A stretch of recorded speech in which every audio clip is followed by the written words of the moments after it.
Bom, gente, eu queria fazer uma análise aqui do nós contra eles, né? E por que nós contra eles. Então, gente, óbvio que o que eu vou falar não é novidade, né? O Brasil é um país extremamente desigual, né? O Brasil é um país extremamente desigual. O Brasil é um país extremamente desigual, né? E isso, possivelmente, o Brasil é o país mais desigual do mundo, né?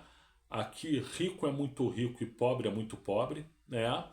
E nós temos uma situação de dominação e exploração do rico em relação aos pobres que não tem igual em outra parte do mundo. Não tem igual em outra parte do mundo, né?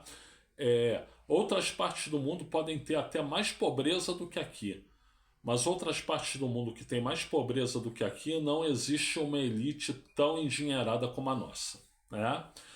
Obviamente que os motivos disso são estruturais, são históricos, né?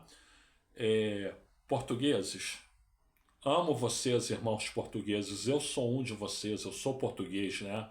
Mas me perdoem, a colonização portuguesa aqui no Brasil foi horrível, foi detestável, foi ignomiosa, né? E, enfim, foi criando cada vez mais situações de rico explorando pobre. Para ser mais preciso, rico explorando pobre e preto, né?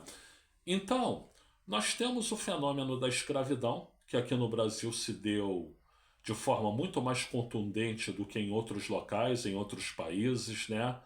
Por gentileza, gente, leiam um livro do Gessé de Souza chamado A Elite do Atraso.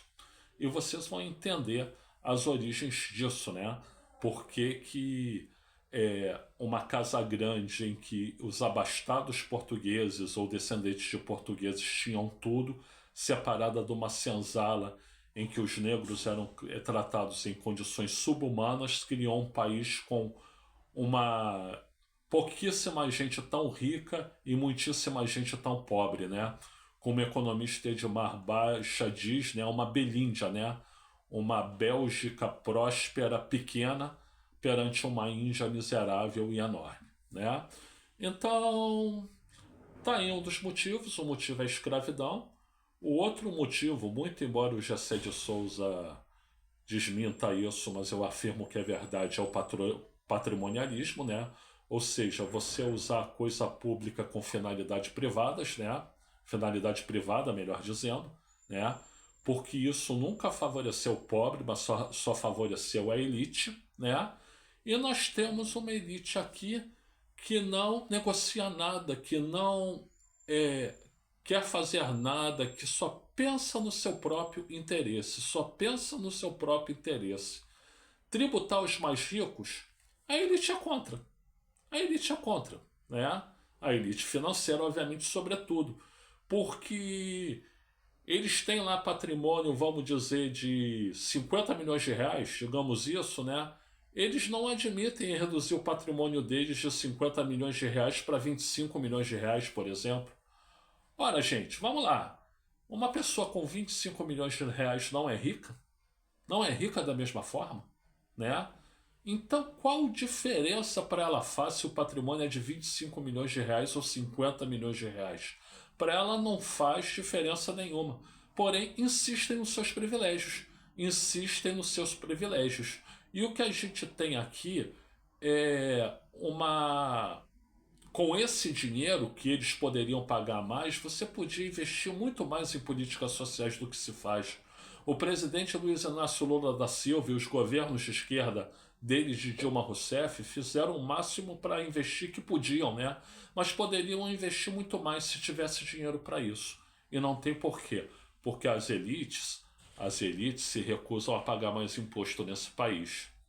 De novo, as elites se recusam a pagar mais imposto nesse país. Mais uma vez, as elites se recusam a pagar mais imposto nesse país.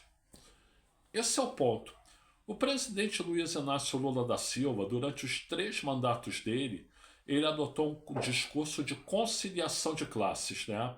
Ao invés de enfrentamento de classes. Ou seja, ele dizia: Vamos investir aqui na base da pirâmide, no pobre, porque aí o pobre pode consumir mais. Ele consumindo mais, isso é bom para as elites também, porque ganham mais dinheiro, porque podem comprar dos pobres. Raciocínio absolutamente perfeito, né?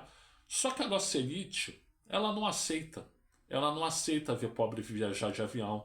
Ela não aceita pobre comprar carro popular. Ela não aceita pobre fazer isso, fazer aquilo, né? Ela quer os privilégios para só ela mesma, né? É, ela é egoísta, a elite desse país é muitíssimo egoísta, né? Então, é claro que há exceções, né? Vamos colocar aqui Walter Salles, por exemplo, né? Que a Miriam Leitão hoje no jornal o Globo ela mostra o exemplo do Walter Salles, é a exceção, mas a regra é o quê? A elite quer cada vez mais, quer explorar os pobres cada vez mais e quer ficar mais rica para o pobre ficar mais pobre. Simples assim. Então essa política de conciliação de classes do presidente Luiz Inácio Lula da Silva, ela trouxe vários ganhos para os pobres, mas poderiam ser maiores. E é por isso que eu afirmo, é nós contra eles sim, nós contra eles sim, né? Até porque quando eu falo nós, né, eu não sou hipócrita, gente, eu não sou pobre, né? Eu já fui de classe média alta, hoje em dia eu sou de classe média baixa, né? Mas eu não tenho que pensar o que é melhor para mim, eu tenho que pensar o melhor para quem está debaixo de mim. Então, que os pobres desse país possam ser defendidos, até deles mesmos, né? Porque há a infeliz figura dos pobres de direita nesse país, né? Mas enfim, é nós contra eles e fim de papo. Gente, eu sou o Luiz Felipe Chateaubriand, eu agradeço aí pela assistência, muito obrigado a todas, muito obrigado a todos, muito obrigado a todos. E por gentileza, like aqui no vídeo, se inscreva no canal e compartilhe.